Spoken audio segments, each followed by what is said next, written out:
चलिए अब हम लोग आगे बढ़ते हैं और वीएलए अंबाला जी का बहुत बहुत स्वागत करते हैं। गुड मॉर्निंग मैम, कैसे हैं आप?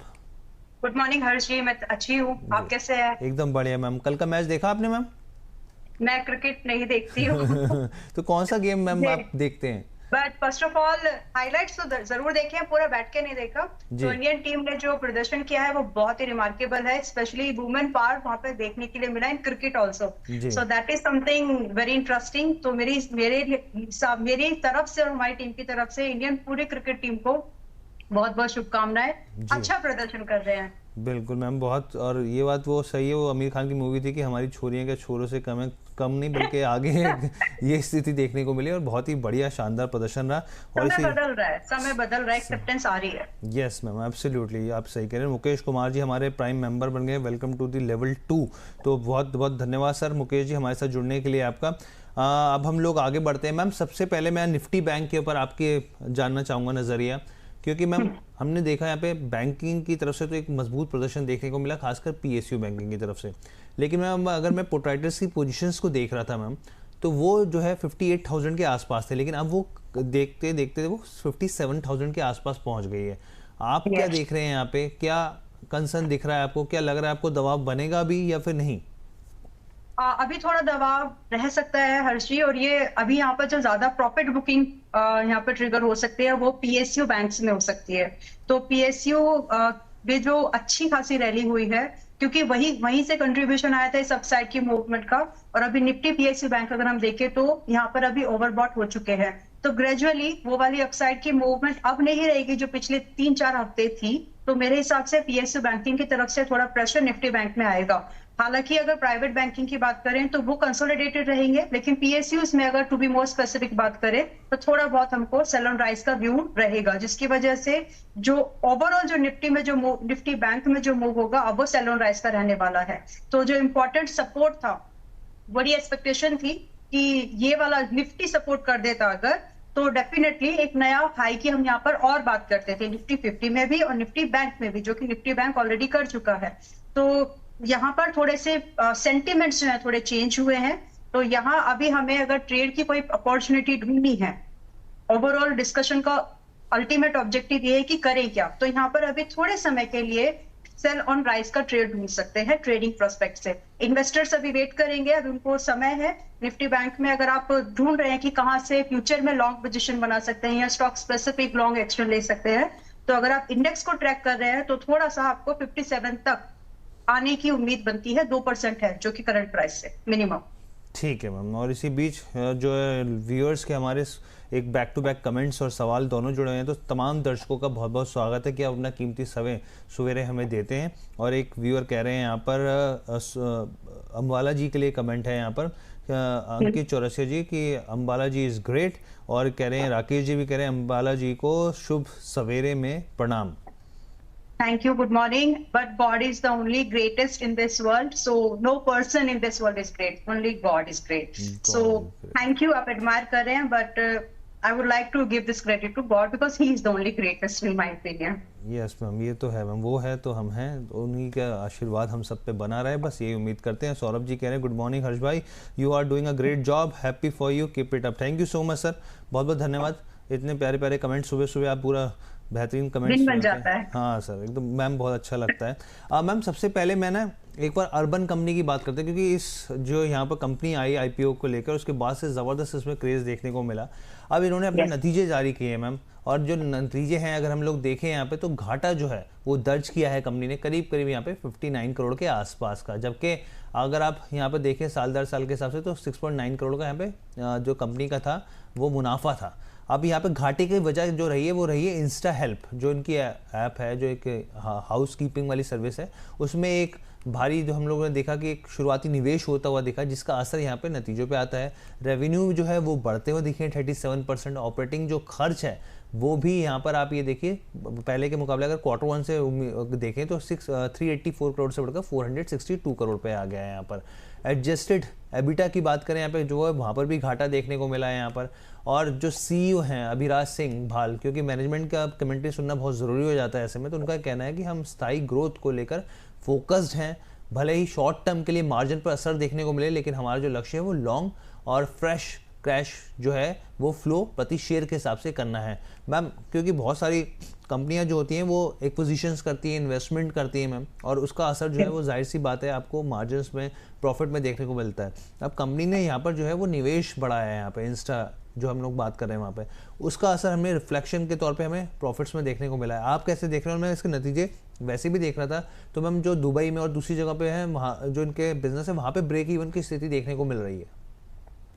तो हर्षी, ये मेरी नजर में एक बिजनेस एक्सपेंशन, बिजनेस स्टेबिलिटी को लेकर के एक कदम है। तो जो इन्वेस्टर हैं वो हमेशा यही चाहते हैं कि कंपनी का प्रॉफिट कंपनी में री इन्वेस्ट हो, और वही यहाँ पर हमको जो भी अगर प्रोविजंस है, अगर वो कंपनी की डेवलपमेंट को लेकर के इन्वेस्टमेंट हो रही है, सो वो एक पॉजिटिव साइड कंसीडर की जाती है, क्योंकि ये एक टेक बेस्ड कंपनी है। डेफिनेटली ये ब्लू कॉलर सेगमेंट को कंसीडर ऑर्गेनाइज कर रही है, लेकिन ये पूरा चीज जो है ऑनलाइन चल रहा है, तो इसकी वजह से जो एप्लीकेशन में जो इनका खर्चा है वो एक मेजर फिक्स्ड कॉस्ट है।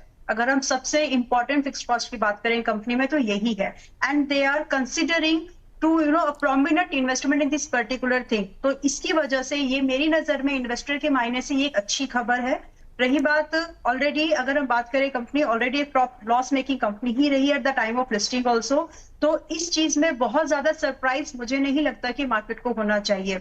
One more thing, this is on, ये कंपनी जो एक ऐसी कंपनी है जो एक्सपेंडेबल है, इसकी कोई लिमिट नहीं है। ये सारी जॉब्स की जो रिक्वायरमेंट है, जैसे इंडिया में है, जैसे दुबई में है, वैसे ही वर्ल्ड के एक एक कोने में है। So in my opinion investor should consider this an opportunity. In fact bonus में ही पिछली बार जब स्टॉक 145-50 के पास में था, मैंने इसमें बाइंग रेटिंग वहां पर तभी भी दी थी, एंड अपने मेंबर्स को भी इसमें बाइंग रेटिंग सजेस्ट कर दी है। इन केस अगर इस न्यूज का इम्पैक्ट ये होता है कि ये आपको वापस से 145-150 के पास में मिल जाए, तो इसको बाइंग कंसिडर ही करिए, बिकॉज यहाँ से एक रिबाउंड की पॉसिबिलिटीज बहुत अच्छी लगती है। वन मोर थिंग, ये जो आउटलुक है, आउटलुक बहुत मैटर करता है जब आप किसी भी न्यू एज कंपनी में पैसा लगाते हैं, कि मैनेजमेंट क्या कर रहा है। Are they buying something flashy thing for themselves और they are doing something for their own business. तो कंपनी की ग्रोथ में अगर पैसा लग रहा है, that is consider a positive thing. तो मेरे हिसाब से अगर ये आपको नीचे के भाव पर मिल जाए तो खरीदिएगा। इनफैक्ट यहाँ से जो आउटलुक बनता है, थोड़ा बहुत consolidation, pull back movement definitely रहेगा, बट फ्रॉम हियर 170 से लेकर के 240 तक के भाव आपको बहुत जल्दी, अगर मैं बात करूं जल्दी की, तो 2 से 4 क्वार्टर के अंदर मिल सकते हैं। ठीक है मैम, ये आपने पूरे तरीके से क्लैरिटी दे दी यहाँ पर, क्योंकि निवेशकों के मन में कंसर्न होगा कि नतीजे ऐसे हैं यहाँ पर उनको, क्योंकि देखा होगा उन्होंने प्रॉफिट में एक ड्रैग डाउन देखने को मिला, तो इस पर क्लैरिटी लेनी बहुत ज़रूरी थी यहाँ पे। और यहाँ पे मुकेश कुमार जी कह रहे हैं, hello sir, good morning, I am join the second month. तो प्राइम मेंबर के तौर पे दूसरे महीने भी जुड़ गए, तो बहुत बहुत स्वागत है मैम। आज जो है, क्योंकि ऑटो के नंबर्स आए हैं, और ये ऑटो के नंबर इसलिए भी महत्वपूर्ण हो जाते हैं, जो सरकार की तरफ से जीएसटी की दरों में छूट दी गई थी यहाँ पर, उसका रिफ्लेक्शन यहाँ पर देखने को मिलेगा। मैं आपसे सुनना चाहता हूँ कि एक एक करके मैं फटाफट से बताता हूँ और फिर आप बताइएगा, और कुछ एक दो ब्रोकरेज की रिपोर्ट है वो क्या कहते हैं मैं वो भी आपको बताता हूँ, अपने दर्शकों को बताता हूँ। मारुति में मैम देखें, अगर पिछले साल से वारंवार कंपैरिजन करें यहाँ पर, तो 10.48% की ग्रोथ जो है वो देखने को मिली है, 10% का जंप यहाँ पर देखने को मिला है। अगर हम सेल्स की यूनिट के हिसाब से अगर आप देखें, महिंद्रा की अगर हम लोग महिंद्रा की बात करें यहाँ पर, तो महिंद्रा की अगर आप देखें बढ़ोतरी, तो वो 31% का जंप यहाँ पर साल दर साल के हिसाब से देखने को मिला है। और टाटा मोटर्स की बात करें तो 27% का जंप यहाँ पर देखने को मिल रहा है। लेकिन अगर आप हुंडई की बात करें तो यहाँ पे -3.2% है, यानी कि नेगेटिव जो है, अगर साल दर साल के हिसाब से देखें तो जो यूनिट्स की बात करें हम लोग कार बिक्री की, तो उसमें एक यहाँ पे जो है गिरावट देखने को मिली है। इसके अलावा अगर हम लोग टू व्हीलर्स की बात करें यहाँ पर, तो टू व्हीलर्स को अगर हम लोग देखें यहाँ पे, तो टीवीएस जो है वो करीब 8% की ग्रोथ दिखा रही है अगर साल दर साल के हिसाब से। आयशर मोटर्स की बात करें तो 13% का जंप यहाँ पर दिखा रहा है। अब अगर हम लोग स्थिति देखें तो यहाँ पर बोफा की रिपोर्ट है मैम। बोफा कह रहे हैं कि जो FY26 के लिए जो उम्मीद करके चले थे फेस्टिवल बूस्ट को लेकर, जीएसटी को लेकर, जो एक्सपेक्टेड था सॉलिड अक्टूबर एज एक्सपेक्टेड, जो सॉलिड की उम्मीद की जा रही थी पैसेंजर व्हीकल के लिए, बिल्कुल रही है। M&M और टाटा जो है उन्होंने बीट किया है, मारुति जो है वो इनलाइन रही है। टू व्हीलर स्पेस की बात करें तो उन्होंने कहा टीवीएस और आयशर जो है, जो नंबर्स हैं वो उम्मीद के मुताबिक रहे हैं यहाँ पे। और रिटेल पार्टिसिपेशन के हिसाब से retail on a high in October, tractor remain in a fast lane. तो ये जो चीज़ें हैं वो निकल कर आई हैं मैम बोफा की तरफ से। इसके अलावा जेफरीज ने भी, मैम अगर हम लोग जेफरीज की बात भी करें यहाँ पर, तो उन्होंने कहा है कि हुंडई को लेके कहा, क्योंकि हम लोग वैसे ही नेगेटिव रिपोर्ट बताए थे, -3.2% नीचे जाता हुआ दिखा, गिरावट देखने को मिली है। बाकी जो है वो सब चीज़ें ठीक है। मैम आज आपके रडार पर, क्योंकि मैं इसलिए भी पूछ रहा हूँ कि क्या सपोर्ट मिलता हुआ बाजार को यहाँ पर दिखेगा, क्योंकि गिफ्ट निफ्टी जो है वो नेगेटिव संकेत दे रहा है, ऑलरेडी हम लोग 25,700 के लेवल पर खड़े हैं। क्या यहाँ की तरफ से बूस्टअप मिलता हुआ दिखेगा, बाजार को एक स्ट्रेंथ मिलती दिखेगी? नहीं, अगर हम ओवरऑल ऑटो इंडेक्स की बात करें तो नहीं, क्योंकि ऑटो इंडेक्स में अगर हम स्टॉक स्पेसिफिक बात एक्शन देखने के लिए जरूर मिलेगा। तो फिलहाल के लिए stock specific action auto sector में लेने की जरूरत है, क्योंकि जो जीएसटी का जो इम्पैक्ट था वो ऑलरेडी प्राइस इन हो चुका है। उसका जो पॉजिटिव रिजल्ट की एक्सपेक्टेशन थी, क्योंकि प्राइस जो है उस रिजल्ट को, उस चीज को पहले से ही प्राइसिंग करके बैठा होता है। तो मेरे हिसाब से ऑटो सेक्टर का निफ्टी की अगर हम बात करें तो ओवरऑल मुझे यहाँ पर थोड़े समय के लिए एक स्लगिश मूवमेंट लगती है। हालांकि अगर मैं प्रॉफिट बुकिंग की बात करूं तो इंडेक्स ऑटो निफ्टी में मेरे हिसाब से जो एक एक्चुअल सपोर्ट बनता है, ये अभी लगभग 26,800 पर चल रहा है। एंड यहां से ये और लगभग 300 से 600 पॉइंट स्लाइड हो सकता है। तो एक्चुअल सपोर्ट अगर इंडेक्स लेवल का ढूंढ रहे हैं तो 26,200 से 300 के आसपास बनता है। Now coming back to this stock specific, अगर हम पूरे स्टॉक्स की भी बात करें तो एमएनएम अभी महंगा है, खरीदने लायक नहीं लग रहा है। इसमें मारुति की अगर बात करें तो मारुति भी अभी प्रॉफिट बुकिंग को एक्सपीरियंस कर सकता है। दूसरा हुंडई में, अगर मैं हुंडई देख रही हूँ तो हुंडई में अभी हमें बाय ऑन डिप का व्यू ट्रिगर्ड होता है, जो कि लगभग अभी 2440 के आसपास में अभी चल रहा है। नाउ अगर हम बाकी और स्टॉक्स को देख ले जो कि लीड करते हैं ऑटो निफ्टी इंडेक्स को, तो यहाँ पर टीवीएस मोटर भी है, इसमें भी सेल ऑन राइज का ही व्यू रह सकता है, रहेगा अभी। आयशर मोटर की अगर बात करें तो आयशर मोटर में थोड़ा सा लिमिटेड एक्सपोजर के साथ एक लिमिटेड रिस्क पर एक ब्रेकआउट की पॉसिबिलिटीज बनती है। अभी ये चल रहा है लगभग 7,000 पर। Keep your risk at very, आपका एक्सपोजर बहुत छोटा कर लीजिए, क्योंकि यहाँ से मेक और ब्रेक के सेंटिमेंट्स ट्रिगर होंगे। अभी यहाँ पर ये 7,000 के पास में है। If you can manage a stop loss at 6,500, 6,500 के पास अगर स्टॉप लॉस आप मैनेज कर पाए तो आप एक्सपेक्टेशन रख सकते हैं कि 7,400 से लेकर के 7,750 तक फिर से एक नया लेवल दिखा सकता है, but it's a risky one as compare to Hyundai. बाकी इसके अलावा जो और स्टॉक्स हैं, जैसे कि अभी टाटा मोटर्स पर्सनल व्हीकल है, कमर्शियल तो is yet to be list, तो यहाँ पर ये 410 के पास में है। तो यहाँ अभी आप न्यूट्रल स्ट्रैटेजीज को डिप्लॉय कर सकते हैं विद हेज्ड पोजीशन, यानी आप फ्यूचर में लॉन्ग हो सकते हैं but keep it hedged with the current month put option. So इसमें स्विंग ट्रेडिंग ना करते हुए इसमें आप डेरिवेटिव में इसको एनकैश कर सकते हैं। तो ये पूरा ऑटो सेक्टर के लीडिंग स्टॉक्स की बात की है। ठीक है मैम, आपने पूरी क्लैरिटी दे दी। एक सवाल हम लोग ले लेते हैं व्यूअर का। यहाँ पर जो है जुबेर जी का सवाल लेते हैं, कह रहे प्रोटीन ई गॉव टेक्नोलॉजीज के इन्होंने शेयर ले रखे हैं 39 शेयर्स, और यहाँ पर जो भाव में खरीदारी कर रखी है वो 1035 के भाव पे कर रखी है। आपका ओपिनियन क्या रहेगा, एवरेज करें या बिकवाली करें, एक महीने का नजरिया मैम? देखिए, एक महीने का नजरिया है तो आपका इसमें अभी एड ऑन करने की नीड नहीं है। फर्स्ट ऑफ ऑल आप सिर्फ वेट एंड वॉच कर सकते हैं इसमें। और फिलहाल आपने स्टॉक लिया है तो आपको पता ही होगा कि ये कंपनी बहुत ही लिमिटेड गवर्नमेंट टेंडर्स के ऊपर डिपेंडेंट है। और पिछली बार का जो स्लाइड आया था वो इसीलिए था क्योंकि इसमें जो पैन कार्ड का जो इसको डेटा एक ऑर्डर मिला था वो उसके हाथ से निकल गया था, तो उसकी वजह से जो इसमें डिक्लाइन देखा वो इसीलिए प्रोलॉन्ग हो गया। और रिसेंटली इनको फिर से आधार का आई थिंक एक ऑर्डर मिला है तो वापस से रिबाउंड हो रहा है। बट इसको बहुत ही आप एक स्ट्रिक्ट स्टॉप लॉस के साथ में मेंटेन कर सकते हैं, जो कि है 780। आपकी बाइंग बहुत ऊपर की है, बट अगर आप चाहे तो 780 का स्टॉप लॉस रख के इसको एज इट इज होल्ड कर सकते हैं। इसमें और एड ऑन करने की सलाह नहीं है, इसमें फ्रेश बाइंग की भी सलाह नहीं है। ठीक है मैम, एक और सवाल हम अपने दर्शक का लेते हैं, स्वपन पांडे जी का। ये कह रहे हैं जी शिप के ऊपर, यानी कि ये ग्रेट ईस्टर्न शिपिंग कंपनी के ऊपर जानना चाह रहे हैं मैम इनका व्यू। अभी 1100 के भाव पे ये स्टॉक जो है वो ट्रेड कर रहा है। पूछें क्या भाव जो है, क्या फ्रेश एंट्री कर सकते हैं, कितना टारगेट रहेगा आगे के लिए? फ्रेश एंट्री से पहले आपको अपना नजरिया जो है वो समझना पड़ेगा। अगर आज से आप इसको कम से कम 2 महीने से लगभग 4.5 महीने तक, 2 से 4 महीने तक अगर आप रोक सकते हैं स्टॉक में पोजीशन, तो ही आप इसमें फ्रेश पोजीशन की बात करें। दूसरा, इसमें इस भाव पर एंट्री ली जा सकती है, लगभग ये 1100 के पास में अभी है और 1150 तक ये बायबल रेंज है। नाउ इसमें जो स्टॉप लॉस बनेगा 200 दिन का मूविंग एवरेज इन जनरल एक ब्रेकआउट के बाद इस स्टॉक के लिए सपोर्ट का काम करता है। तो यहाँ रिसेंटली हमने ब्रेकआउट, कंसोलिडेशन, रीटेस्ट सब कुछ देख लिया है। प्रोवाइडिंग की इसमें जो फिलहाल आरएसआई जो इसका बनता है वो लगभग 70 के आसपास में है। तो थोड़ा सा टारगेट इसमें और बचता है स्विंग ट्रेडिंग की मायने से। तो मेरे हिसाब से अगर आप 1100 से लेकर के 1050 तक बायर बन सकते हैं। स्टॉप लॉस मेंटेन करना होगा 980 का। वेयर इन टारगेट की एक्सपेक्टेशन जो आप रखें 1200 से लेकर के लगभग 1320 की आप रख सकते हैं। ठीक है मैम। इसके अलावा मैम एक सवाल ये भी है, क्योंकि देश की जो सबसे बड़ी डिपॉजिटरी सेंट्रल डिपॉजिट सर्विस है यहाँ पे एनएसडीएल के भी नतीजे यहाँ पे जारी होते देखे, क्योंकि ये भी स्टॉक जो है काफ़ी रडार पे रहा निवेशकों के। यहाँ पर मुनाफे और इनकम में पिछले साल के अगर आप देखें हिसाब से कंपेयर करें तो उसमें कमी आती हुई देखी है।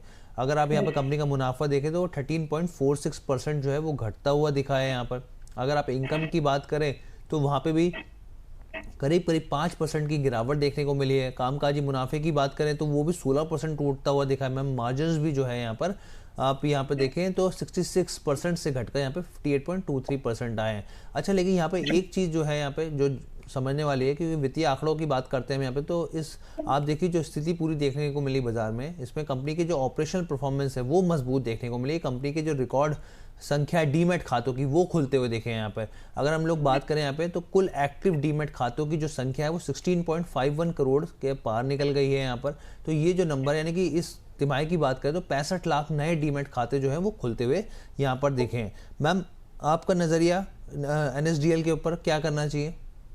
देखिए, एनएसडीएल में दो व्यूज हैं हर्षी, एक तो इन्वेस्टर वाला और एक ट्रेडर वाला। तो इन्वेस्टर्स को तो इसमें और वेट करना चाहिए 1000 से लेकर के 950 के भाव तक, अगर मिल जाए तो खरीदे, क्योंकि वहां पर वैल्यूएशन और करंट रिजल्ट का जब आप कॉम्बिनेशन देखेंगे ना वो बहुत ज्यादा कंफर्टेबल एंड कॉन्फिडेंस देगा। तो मेरे हिसाब से थोड़ा सा और वेट करिए। ड्यू टू एनी रीजन अगर 950 से 1000 के पास आता है तो वो एक बायबल रेंज होगी। बट अगर आप एक ब्रेकआउट प्लेयर हैं, आप एक ब्रेकआउट ट्रेड प्लान करते हैं, तो जब तक ये 1230 के नीचे ही है तब तक कंसोलिडेशन एक्सपेक्ट कर रहे हैं। लगभग ये अभी 1150-60 के आसपास में है। तो या तो ब्रेकआउट का वेट कर लें अगर आप ट्रेड कर रहे हैं, क्योंकि ब्रेकआउट के बाद चांसेस बनेंगे कि वापस से 1305 और 1340 तक के भाव ये दिखा दे। लेकिन अगर आप इन्वेस्टिंग के लिए रुक रहे हैं तो अच्छा रहेगा, क्योंकि वहां आपको ज्यादा कम रिस्क पर आपको कंपेरेटिवली बेटर रिवॉर्ड मिल सकता है। सो दैट इज द व्यू जो यहाँ पर अभी लेकर के चल सकते हैं। ठीक है मैम। मैम मुकेश कुमार जी का सवाल लेते हैं। कह रहे हैं कि सुजलॉन जो है इन्होंने 64 के भाव में खरीदारी कर रखी है, 8000 शेयर ले रखे हैं मैम। और हम लोग देख रहे हैं मैम मैनेजमेंट में जो बदलाव हुआ है, पिछले हफ्ते राहुल जैन साहब आए हैं तो उसका असर जो है काफ़ी पॉजिटिव देखने को मिल रहा है। कह रहे हैं कि क्या एवरेज कर सकता हूँ कि नहीं कर सकता हूँ? देखिए, सुजलॉन में इन्वेस्टर बनेंगे तो पैसा बना के दे पाएगी कंपनी। अगर आप ट्रेडिंग के हिसाब से देख रहे हैं तो 5-10% की रेंज फ्रॉम ट्रेडिंग प्रोस्पेक्ट आपकी एंट्री से मोर देन इनफ है, और रिस्क भी वैसा ही। तो ये मैं इसलिए बोल रही हूँ, ये मुझे इसलिए बताना पड़ रहा है कि पिछली बार अभी जब सुजलॉन पिछले हफ्ते में या फिर डिस्कस हुआ था तो लगभग 50 से 55 के आसपास की रेंज में मैंने ही बाइंग रिकमेंडेशन दी थी, जिसमें कि जो डिस्कस किया था कि इसमें टारगेट है 62 के आसपास तक मिल सकते हैं, फिर 70-75 की बात होगी। तो अभी मेरे हिसाब से ये वापस से रीबाउंड हो रहा है। कंपनी में फाइनेंशियली अगर हम बात करें, मैनेजमेंट पॉइंट ऑफ व्यू की बात करें तो कोई भी प्रॉब्लम नहीं है। एंड जो बिजनेस प्रोस्पेक्ट है, ये एक एमर्जिंग मार्केट है जिसमें कि जो पीर्स हैं या फिर जो कॉम्पिटिटर्स हैं वो बहुत ही गिने चुने हैं। तो मेरे हिसाब से if you are an investor, consider this stock as an value buying stock as of now. और रही बात आज की डेट में बाय करे कि नहीं, तो जिन्होंने 55-50 के रेंज में लिया है उनके लिए तो एक एग्जिट प्लान बनेगा। बट अगर आप ग्रेजुअल मोड पर एक इन्वेस्टर बनकर इसमें आना चाहते हैं, डेफिनेटली वन कैन कंसीडर। इसमें जो टारगेट बनते हैं यहाँ से और आप डिसाइड कर लीजिएगा कि ये कितने समय में अगर हिट हो जाते हैं। फॉर एग्जांपल जो यहाँ से टारगेट पहला बनता है आज की एंट्री वालों के लिए, वो 65 ऑनवर्ड्स अप टू 85 के टारगेट्स में देखती हूँ, which is very close to its all time high. तो पॉसिबल तो है, बट आपका जो एक्सपोजर है वो लिमिट कर लीजिएगा, क्योंकि परसेंटेज वाइज जो रेंज हम बात कर रहे हैं इट इज नियरली 40%। तो और इसमें जो होल्डिंग पीरियड होगा हर जी वो भी कम ही है, 3 क्वार्टर से सिर्फ 1 क्वार्टर से 3 क्वार्टर्स तक का ही समय मैं डिस्कस कर रही हूँ यहाँ पर। तो शॉर्ट टर्म में एक अच्छा अपसाइड का मूवमेंट आपको बन सकता है। इसमें स्टॉप लॉस जो मेंटेन करना है this time at a very strict point consideration, वो बनेगा इस बार 52 का। अब आपकी बाइंग चाहे 55 की हो या आज आप 60 में खरीद रहे हो, तो आपका जो स्टॉप लॉस है वो 52 का ही रहेगा। ठीक है मैम। इसी बीच हम अपने दर्शकों को जानकारी दे दें, क्योंकि देखिए आज यहाँ पर जो है कुछ स्टॉक्स, 3 स्टॉक्स पे खास तौर पे आप फोकस रखिएगा। एक तो NSDL हो गया, Shri lotus developers and reality limited हो गया, और यहाँ पे M&B इंजीनियरिंग लिमिटेड हो गया, क्योंकि अब इनका जो है लॉक इन पीरियड खत्म हो रहा है। यहाँ पे NSDL के लगभग 75 लाख शेयर जो है यहाँ पे ट्रेडिंग के लिए यहाँ पे योग्य हो तो दिखेंगे यहाँ पे। और आप ये समझिए कि कंपनी के कुल इक्विटी का लगभग 4% है। मैम एक सवाल और ले लेते हैं हम लोग, लक्ष्मीपति जी का ले लेते हैं। ये कह रहे हैं कि उग्रो कैपिटल के 100 शेयर लिए 183 के भाव पे। मैम पिछले कुछ दिनों में एक्शन देखने को मिला है मैम यहाँ पे लैंडिंग प्लेटफॉर्म्स में मैम, क्योंकि PSU स्टॉक्स में तो तेज़ी रही है। आपको लग रहा है कि अब जो है कुछ यहाँ पे इस तरह के जो लैंडिंग प्लेटफॉर्म्स हैं, जो छोटे NBFCs हैं, वहाँ पे भी फायदा होता हुआ दिखेगा, और खासकर स्टॉक के ऊपर? सॉरी फॉर इंटरप्शन, मैंने आपका स्टॉक मिस कर दिया, एक बार स्टॉक वापस बता मैम उग्रो कैपिटल स्क्रीन के ऊपर। Okay okay okay okay, Ugro cap. देखिए ये स्टॉक अभी 182 के आसपास में है, तो यहाँ बहुत ही लिमिटेड एक्सपोजर के साथ में आप चाहें तो एक बाइंग कंसिडर कर सकते हैं। बट एक चीज है जो यहाँ पर हमें और देखना चाहिए, just give me 1 second. Okay, देखें ये अपने सेक्टर से अप्रोक्सीमेटली अगर हम बात करें तो 25% महंगी है, हालांकि ईयर ऑन ईयर बेसिस पर देयर इज अ प्रॉफिट। तो ये चीज का कॉम्बिनेशन और प्राइस, इन सबको अगर हम मिला ले तो छोटा सा बाइंग व्यू बनता है, but with a very strict limited stop loss के साथ में, जो कि आपका स्टॉप लॉस बनता है यहाँ पर 168, 168 के स्टॉप लॉस पर हम ये एक्सपेक्टेशन रख सकते हैं कि हमको 192, 192 और लगभग 215 का टारगेट मिल सके। लेकिन एक्सपोजर प्लीज लिमिटेड रखिएगा, क्योंकि कंपनी का जो साइज है एंड जो कैटेगरी है वो थोड़ी सी वोलेटाइल सेक्टर है और स्मॉल कैप कैटेगरी की कंपनी है, तो लिमिटेड एक्सपोजर के साथ में। ठीक है ma'am. Ma'am bank of Baroda की बात करते हैं, इसके नतीजे आते हुए देखे यहाँ पर, और यहाँ पर अगर हम नतीजे देखें मैम तो नेट प्रॉफिट जो है वो साल दर साल के हिसाब से डाउन होता हुआ दिखा है यहाँ पे। अगर नेट इंटरेस्ट इनकम की बात करें तो वो बढ़ती हुई दिखी यहाँ पे। ग्रॉस यहाँ पे नॉन परफॉर्मिंग एसेट्स की बात करें यहाँ पर तो वो देखिए बेहतर होते देखें 2.28%। अगर क्वार्टर ऑन क्वार्टर बेसिस पर देखें तो वो घटते हुए देखें यहाँ पर। नेट NPA की बात करें तो वो भी यहाँ पे घटते हुए देखें मैम। कासा रेशो जो है वो बेहतर होता हुआ दिखा है। ओवरऑल मैम जो यहाँ पे रहे हैं एसेट क्वालिटी काफ़ी मजबूत देखने को मिली है मैम। प्रोविजन के मोर्चे पे भी बेहतर स्थिति देखने को मिल रही है। आप कैसे देख रहे हैं यहाँ पर? और मैं ब्रोकरेज रिपोर्ट देख रहा था, वो भी काफ़ी इसको लेकर बेहतर साउंड कर रही है।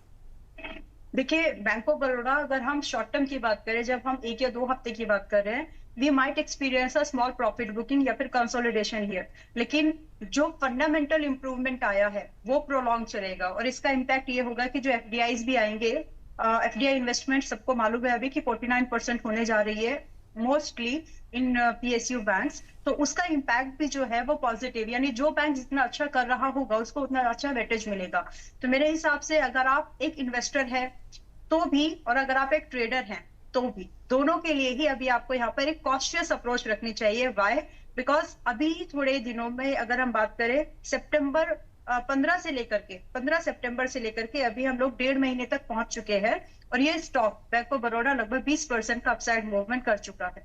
तो यहाँ से अगर आप फ्रेश एंट्री बना रहे हैं, यू नीड टू कंसीडर कि आपका स्टॉप लॉस बहुत ही आपको स्ट्रिक्टली मेंटेन करना है 260 पर। तो आ सकते हैं 260 के 278 के आसपास ये अभी है, तो 260 का स्टॉप लॉस मेंटेन करके आप यहाँ पर एक्सपेक्टेशन 292 की और अप टू 310 की एक्सपेक्टेशन रख सकते हैं। But this time I would request कि यहाँ पर अपना स्टॉप लॉस जो है छोटा रखिए। Bank of Baroda last time जब मैंने रिकमेंड किया था तो इट वाज नियरली टू 230-20 के आसपास में था, वहां से लगभग 20% सर्च कर चुका है। So now it is a profit booking zone, specially दोस्त जिन्होंने पहले इसमें एंट्री बना ली है, तो केयरफुली काम कीजिए इस बार। ठीक है मैम। मैम 2 छोटे शॉर्ट आंसर मैं आपसे चाहूंगा। सुनीता जी का सवाल है बेंगलोर से, टाटा इन्वेस्टमेंट में इन्होंने पूछे 150 शेयर्स ले रखे हैं इन्होंने, 877 के भाव पर क्या करना चाहिए?